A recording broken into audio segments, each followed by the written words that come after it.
It's the Brian Lehrer Show on WNYC. Good morning again, everyone. With us now, former Jersey City Mayor Steve Fulop, who has just made a surprising to many people transition to a job in New York.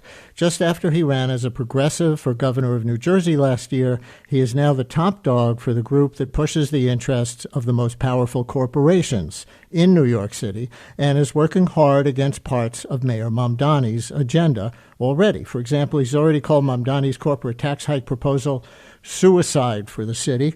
New York Magazine had a story called New York CEOs are gearing up for a battle with Mamdani about Fulop taking the reins and what the members want. We'll hear some of his policy positions and arguments for them and also ask, has Steve Fulop sold out to the oligarchy?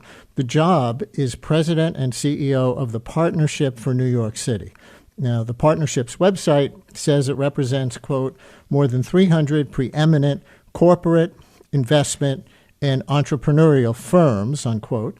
They span the alphabet from American Express to Coca-Cola to DoorDash to Live Nation to the New York Stock Exchange itself to Paramount Skydance to also a few that might surprise you like the WNBA and the New York Times. Steve Fulop, thanks for coming on in this new role. Welcome back to WNYC. Brian, thanks for having me. I love that introduction. Well, let me go right to that question of who you are, that you could run to the left of Mikey Sherrill in the primary, but now take this job advocating for many of the most powerful corporations in the world, largely in battle mode with Mayor Mamdani to a meaningful degree, according to New York Magazine. And just for a little more background for our listeners in New York who may not have followed the New Jersey race, as an example, the Progressive Change Campaign Committee associated with Elizabeth Warren endorsed you or Ras Baraka and said, not Mikey Sherrill. That's one prominent example.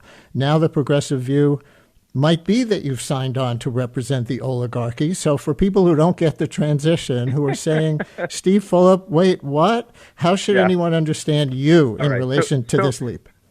So let me say a couple of things to that, if I may. So let me start by saying that the thing that is most interesting to me is that there's 800,000 employees that this group represents.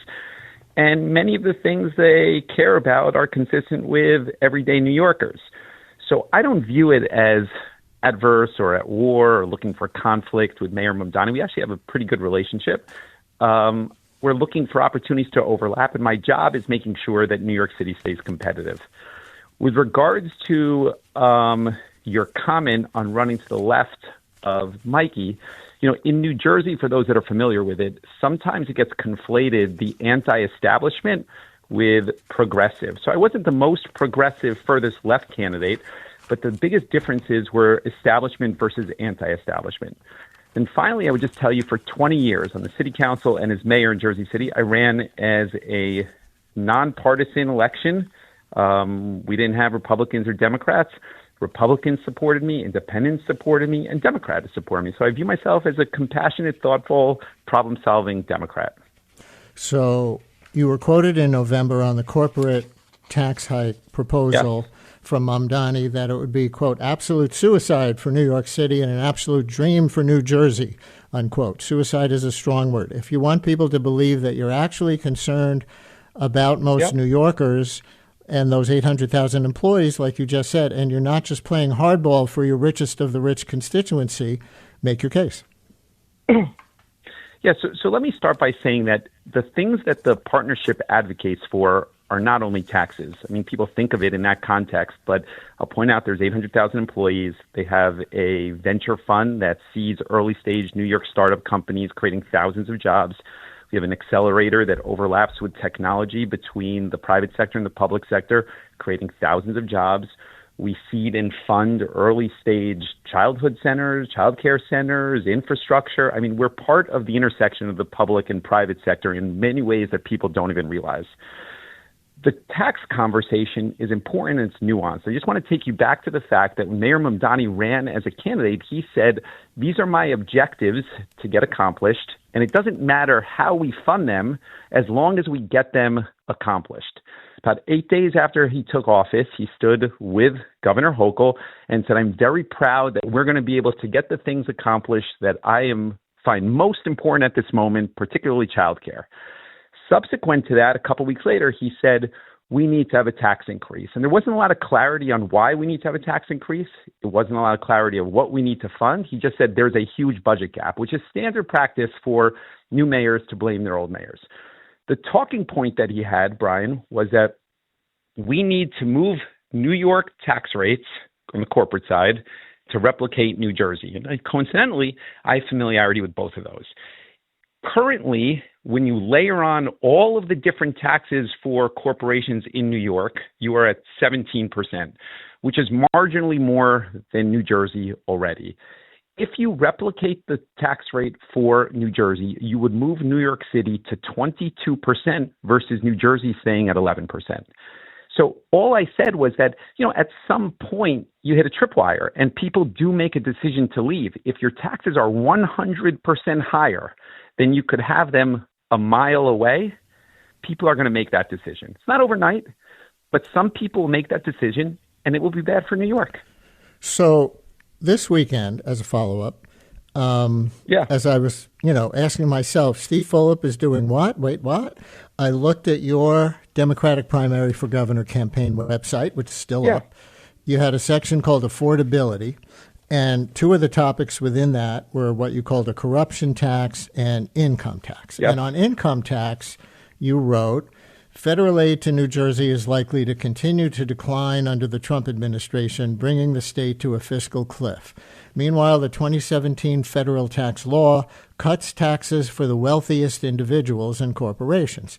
To address the issues of income disparity, tax fairness, and fiscal responsibility, as governor, Fulop would revise the state income tax to add brackets for higher income residents, including new rates on earners over $2 million, $5 million, and $10 million in income. These new tax brackets will provide much-needed revenue for public investments.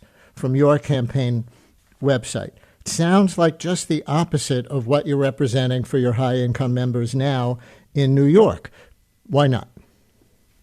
Okay, well, first of all, I would point on the fact that what I outlined there was revenue gaps in New Jersey and some ways that you could potentially solve it. I think the starting point is where are the gaps in New York and the proposed solutions. The proposed solutions, as I said today, are to be 100% higher than New Jersey. And I'll go back to the fact that for 20 years on the city council and as the mayor, kind of where I've been on taxes has been remarkably consistent. For 8 of the 12 years as I was the mayor in Jersey City, we didn't raise taxes. We were very, very militant about the fact that making New Jersey and particularly Jersey City is competitive. So I would say none of that stuff has changed. And one other point, again, people conflate the partnership with just speaking about the CEOs and saying that they're opposed to taxes, which isn't true. There's 800,000 employees, number one. Most of what they do is not actually about taxes. And there's been tax increases in the history of New York City that have been necessary, and the partnership has actually supported. So I would go back to the fact and say, if you have a justifiable reason and you have a conversation and it doesn't feel like it's going into some abyss and you're not nebulous on details, it's a conversation to have. I mean, the partnership was the first amongst organizations to support the congestion pricing. I mean, you wouldn't think they would, but they did. Mayor Bloomberg solicited them for help on a tax increase. The partnership was supportive of that, actually. So I don't think it's fair to characterize it that way. It's how things are positioned at what moment in time is the right way to do it. And it's hard to compare New Jersey to New York in that exact context as you did. And listeners, we can take some questions for the new head of the partnership for New York City. Maybe some of you know the name Kathy Wild, who is the outgoing president and CEO. Now it's Steve Fulop, the former mayor of Jersey City, who's coming in. 212-433 WNYC, 212-433-9692. Following up on what you just said about not raising taxes for most of your time as mayor of Jersey City, I also heard when you told Michael Hill in an interview on Morning Edition, we had 8 years of no tax increases. We prioritized making the city affordable by not having tax increases, and that was the main priority. So in calling no tax hikes your main priority for making Jersey City affordable, why wouldn't that just make it more affordable for the better off people who pay a lot of taxes? Affordable for everyone else would be, more affordable childcare, for example, which Mamdani says is his number one. Is that a disconnect on no tax hikes as the main key to affordability? No, I'm not tracking why you think only wealthy people pay property taxes. I think actually property taxes has a disproportionate impact on more economically challenged people. So keeping taxes stable is actually very, very important to the affordability conversation. When you talk about kind of the rent freeze here in New York, so let's just kind of put that into the context of New York City, I think that the position that we have conveyed would be if you are going to confront the affordability crisis with a rent freeze, you need to also confront the cost side, because New York City is amongst the most expensive places from the cost side, and property tax reform is at the core of that. And de Blasio and Adams, none of them wanted to kind of engage in that. And so we've been saying, hey, the freeze conversation can happen, clearly, but we also need to have a conversation around property tax reform, and hopefully Mayor Mamdani has the courage to do it. He said he has, but I guess we'll see how it goes over the next couple of months. Right. But that's a different question than just holding the line on taxes, because I think there is a lot of agreement that the property tax system is unfair to certain kinds of property owners and even renters, and too fair to others. But that's a different question than just saying no tax hikes leads to affordability, right? Why isn't this the same old... No. No, go ahead. You go. Sorry, Brian. I believe that tax stability is very, very important to affordability. You got to also create more supply of housing so that rents don't increase. I think Jersey City did that better than anybody else in New Jersey. Data points to that. We had more Which, by job the way, I'll creation. tell our listeners, we will get to that, where you and the mayor seem to be quite aligned, and he even used your record in Jersey City as mayor as a model for some of what he wants to do with housing in New York. So props on that from the mayor. But go ahead, you can finish that answer. Yeah, what I was saying, Brian, is that it's all of it together. Okay. And so the property tax conversation that we were having with Michael Hill was in a different context, obviously. It was about budgets and whatnot. But from my standpoint, yes, stability on taxes is important for people. It impacts renters and it impacts homeowners. And in a city like Jersey City, it's not fair to say it's only the wealthiest people. It's actually one of the most economically and socioeconomically diverse places in the entire country. So we have everybody there, and that certainly impacts everybody. And I'm actually proud of the fact we kept them stable, because I think it's really important. On what I think is your main argument for not raising the taxes on corporations or highest earning individuals for New York City, that is that there would be an exodus. The corporate leaders have always predicted that over all kinds of things, from minimum wage laws to paid family leave, certainly to tax rate, and it hasn't happened. And in fact, in the tech industry, and I know you say I'm going to anticipate part of your answer, I think, which is that it's not so much about the companies that are here are going to pick up and walk out, but it's going to be hard to create new jobs because companies will look at New Jersey and other places and say, well, it's going to be better for us to locate there. But in fact, the tech industry, arguably the most important major business sector now in recent years, has surged jobs to New York City, as I know you know, making New York the number 2 tech jobs hub, second only to Silicon Valley itself. In the context of all these warnings about taxes in New York that already existed. So why should people believe all of a sudden jobs won't come here? Okay, so two things on that. On the job creation front, and this is one of the things that I pointed out with regards to the proposals on the kind of tax increases. From New York City standpoint, last year, the job creation data was terrible. It replicated what you saw in 2009 and 2020, so 2 recession times. You had 4 months out of the 12 where you had net losses, And from the previous year to 2025, you were down 73% on private sector job creation. So, there's a warning sign that's flashing already with regards to competitiveness. Now, you could say that could be AI, it could be tariffs, it could be change in administration. Nobody knows, but there is a warning sign that's flashing on new job creation. So that's number one. Number two is, I don't think anybody realistically thinks that you raise taxes and the next day everybody picks up and leaves. But there is a gradual hemorrhaging of jobs which long-term impacts you. Now, everybody has a different tripwire. Is it 10% more than your neighbor? Is it 20% more than your neighbor? I feel pretty comfortable that if you raise taxes to 100% more than your neighbor, according to the CBC, okay, and that's nonpartisan, that people will make a decision to leave.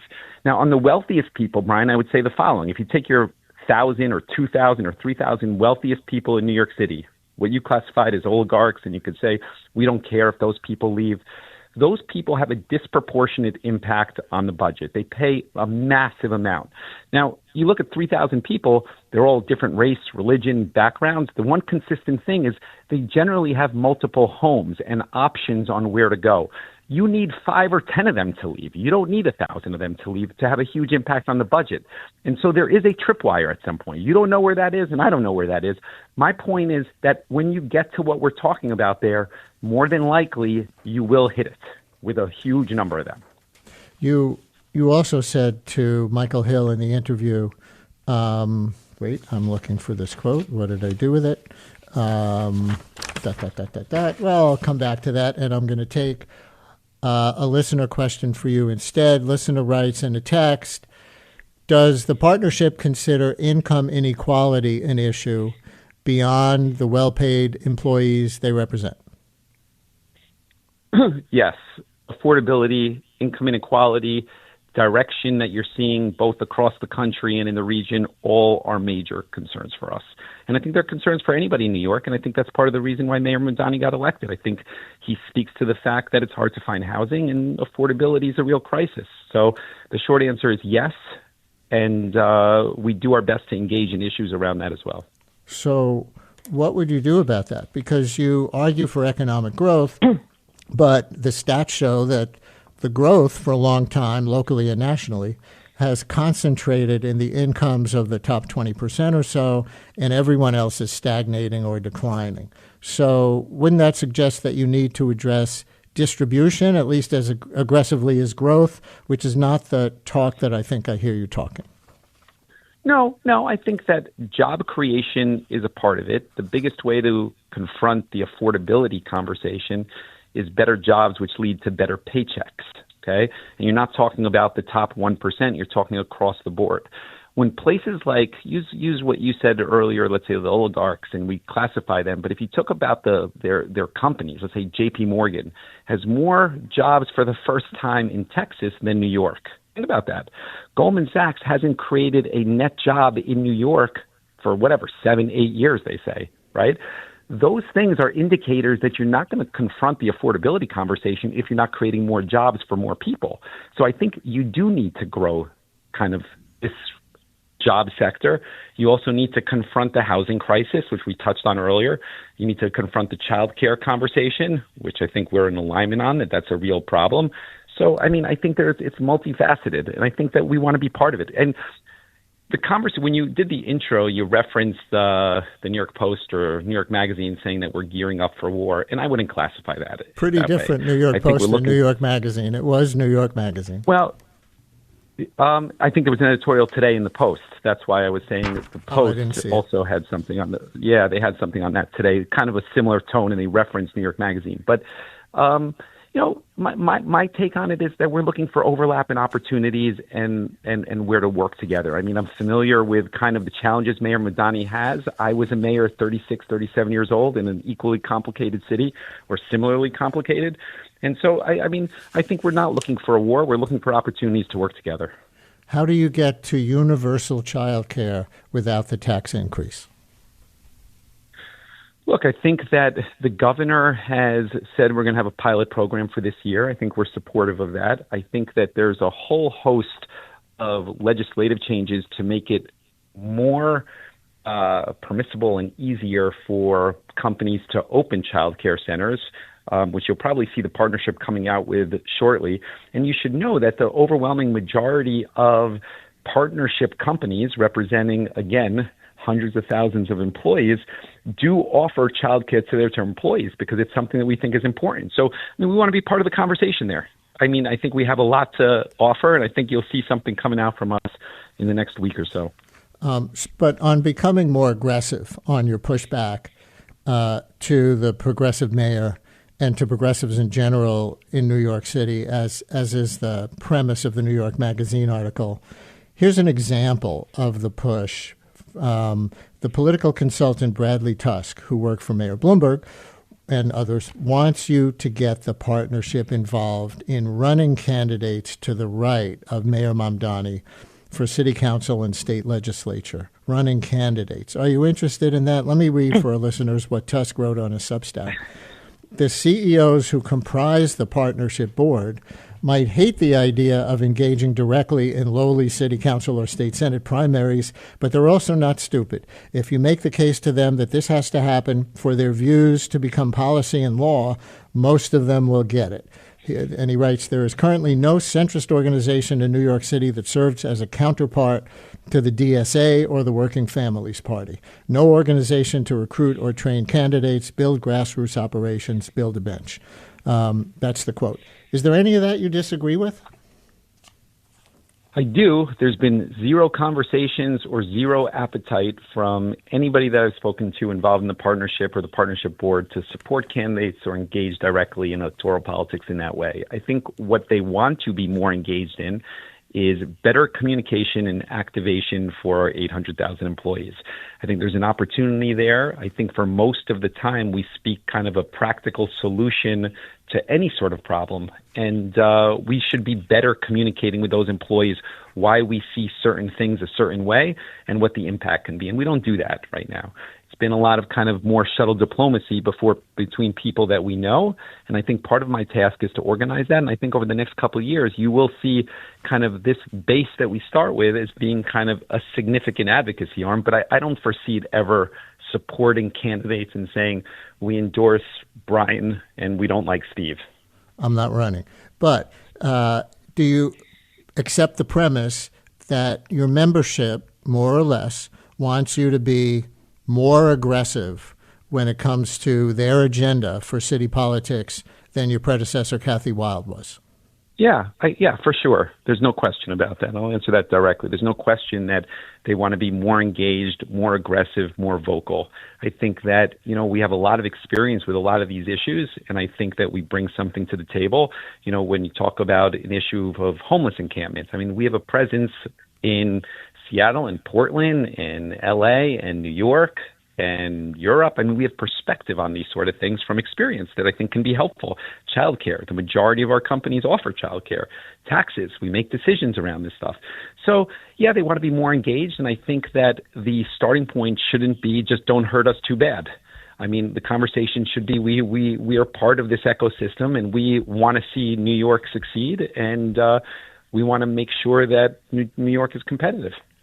Matt, in Jersey City, you're on WNYC with your former mayor, who has now become president and CEO of the Partnership for New York City, which represents 300 major corporations to the city government of New York. Matt, hello. Hey, Brian. Thanks for taking my call. And hey, Steve. I wanted to call sort of to lift Steve up a little, but also express some disappointment. I think he's an incredible political operator. I think this is a great job for him. And I was, by and large, super happy with his work in the city. And I think he's always had ambitions.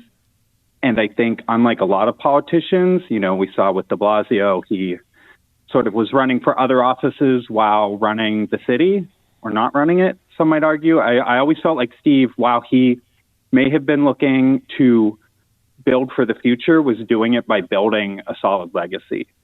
With all of that said, we just got a report that there's a massive budget deficit. that could account for about 30% of the budget. And I will say I'm disappointed and not entirely surprised because of this ambition that maybe Steve left Jersey City holding the bag a little.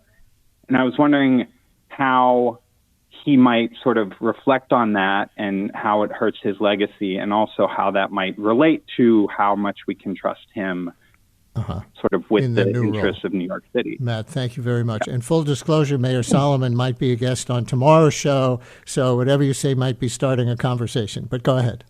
It's totally fine. Okay, let me start by saying, Matt, it's not true. And every new mayor blames their predecessor anywhere in the country. I think most listeners would acknowledge that's kind of par for the course. I'm going to point out that the city council, by law in New Jersey, has one responsibility and only one single responsibility. It's not constituent services, it's the budget. And James Solomon sat on the city council for 8 years himself. Now, I will also point out to you that he voted for nearly every single contract along the way and then would grandstand at the final budget. So that undermines the argument. I'll also point out to you that he has kept on his staff my business administrator, my head of economic development, my head of HR. His city council president ran with me for 8 years. So I think it undermines the credibility on that from a starting point. Also, I would tell you that the credit rating agencies, all of them still rate us as highly, highly investable credit rating. So, I think like when you think about it from a practical fact standpoint, I mean, it's all politics that he's fighting over. So Jersey City is facing a deficit. New York City is facing a deficit. But back to that quote that you gave Michael Hill, we had 8 years of no tax increases. We prioritized making the city affordable by not having tax increases. But if there's a big budget deficit, and this might apply to New York too, does that mean you undertaxed for Jersey City's needs? No. So first of all, I said that there isn't that big budget gap that Mayor Solomon says. Okay, that's all politics, and I just gave you some basic common sense reasons on why that is. The reason we were able to keep taxes stable was because we had a revenue growth that eclipsed any expectation. The way that a municipality or a city has revenue growth in New Jersey, like Jersey City, is ratable growth from growing with new housing. And I think anybody can see what has happened in Jersey City because we've been unapologetically pro-growth, YIMBY, and maybe the standard bearer for that in the country. So from my standpoint, that is what contributed to the tax stability. And again, you look at the credit rating agencies, how they evaluate us today. Look at what Mayor Solomon, his track record over 8 years, and look at the fact who he's kept on his staff and leadership. If I was doing such a bad job, why would he keep all the leadership there in his leadership? On what you said earlier about how to get to universal child care and including businesses providing child care for their employees as a main building block, listener writes, the problem with relying on employer-based child care is you lose it when you lose your job, and not all employers provide it. It also does not support the perspective that child care is public infrastructure. Your response? I think there is some validity to that conversation. My point on what we do is not saying that it's the absolute answer, because across the 350 companies, a lot of them that offer childcare offer it in different ways. Some of it's a subsidy to lower income. Some of it's to all employees. Some of them have it on site. My point in sharing that was that, we have knowledge and experience in this space that few others have from a practical standpoint, from an experience standpoint. And we just want to be part of the conversation. I think it's fair to say that the child care issue is one that definitely impacts affordability for everybody. And we're happy that Governor Hochul's leaning into it, and Mayor Mamdani has brought that to the forefront. I think they deserve a lot of credit, and we want to be part of the solution.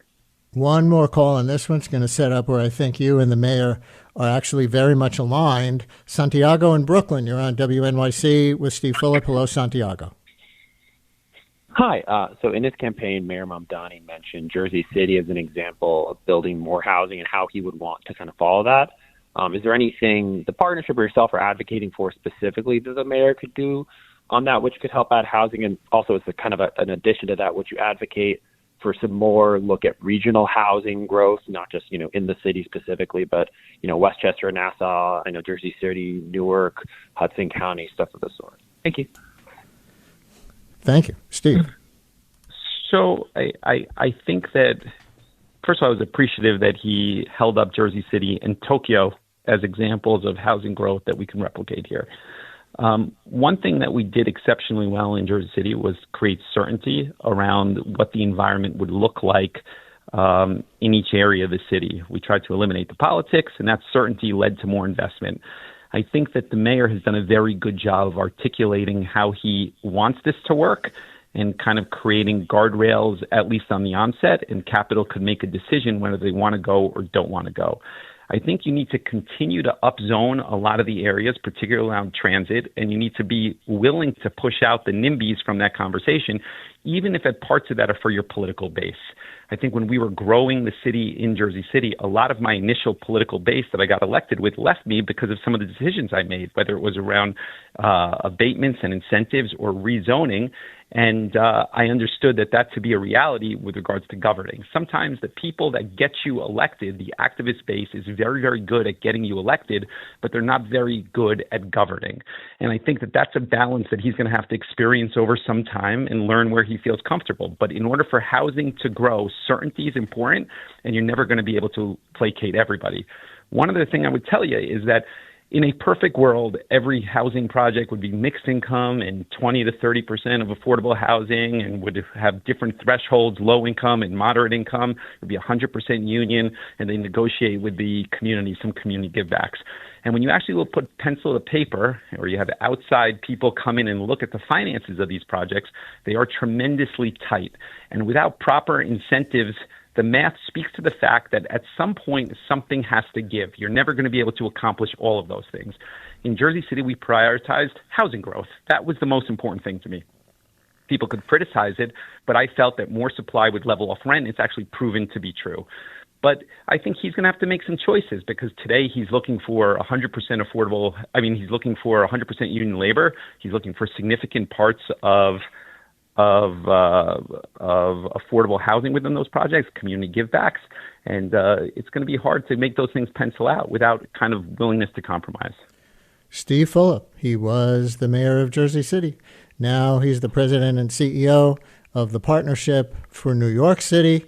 Thanks for this. We look forward to continuing the conversation as the Mamdani years progress. Thanks a lot, Steve. Thank you.